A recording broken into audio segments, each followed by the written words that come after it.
Welcome to the kind of the A- team here. Wells Fargo Arena, where we just saw Kansas defeat Connecticut. What was the final score? 73-61 in the second round of the NCAA tournament, and this moves Kansas to a place where they haven't been in 4 years, the Sweet 16. A game next Thursday, against either Maryland or Hawaii. That game will be on tomorrow at 7 o'clock on TBS. So Jesse Newell, Sam Mellinger, Vahe Gregorian are here. We're going to talk about it for a moment. Jesse, I guess it's cliche to say it was a tale of two. I'm not even going to say that, but they played great in the first half. What happened in the first half, and then what almost got away from a little bit in the second half? Yeah, the first half, the biggest thing for me was just defensively. KU really locked down on the interior. UConn came in as the team we knew for their shot blocking, their good two-point defense, but KU gave up one two-point basket outside of transition, which was where Frank Mason turned the ball over and gave up two uncontested layups. But 3 for 21 in the first half from two-point range for UConn.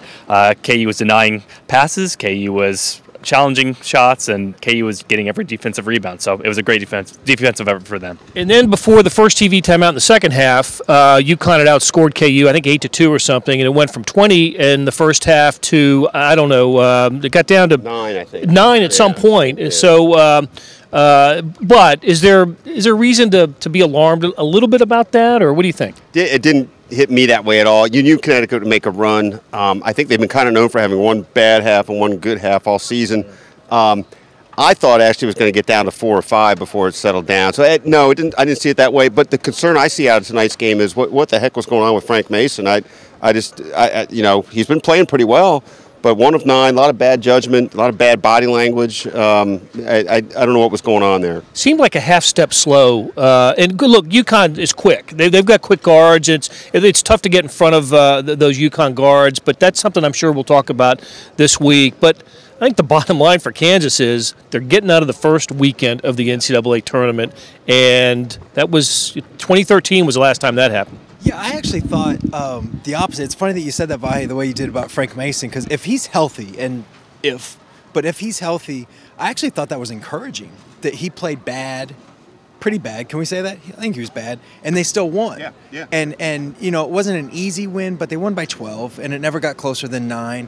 And in that streak, when they lost that 3 out of 5, those road games, he was the defining player to me of those losses. Like, bad decisions. He was terrible at West Virginia.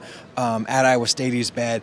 And they couldn't get past it. And I think Frank Mason's a terrific player, but it just seemed to me like when he didn't play well, the team struggled. And here was an example. This is a game that they've lost, and he didn't play well, but they still won. And it was Landon Lucas had a great stat line. He had 6 points, 12 rebounds, 4 assists, 3 blocks, 1 steal, took 4 shots from the field. I mean, just a great stat line. And that's how they got 5 players that play basically. 3 of them played really well. One of them was Devontae Graham, and then the other was Frank Mason, who played bad, and they move on. I'm glad you mentioned Landon Lucas' stat line, because when I was sitting at courtside after the game, I noticed that Wayne Selden came over and talked to media, and Devontae Graham came over and talked to media, but I don't think Landon Lucas did, and he was the one I kind of was most impressed with tonight. Just a really nice game. UConn's not a great rebounding team, and Landon Lucas took full advantage of UConn not being a great rebounding team. So Kansas advances. They're going to play Thursday in Louisville at the KFC Yum Center. The other teams in that region are going to be either Villanova and Iowa. That's the other sub-regional. And who am I missing here? Villanova and Iowa and Miami. That's right, which beat Wichita State today. So there's your other sub-regional in Louisville. Hey, for the A-Team basketball edition, for Vahe, Jesse, Sam, I'm Blair Kerkhoff. Thanks for watching.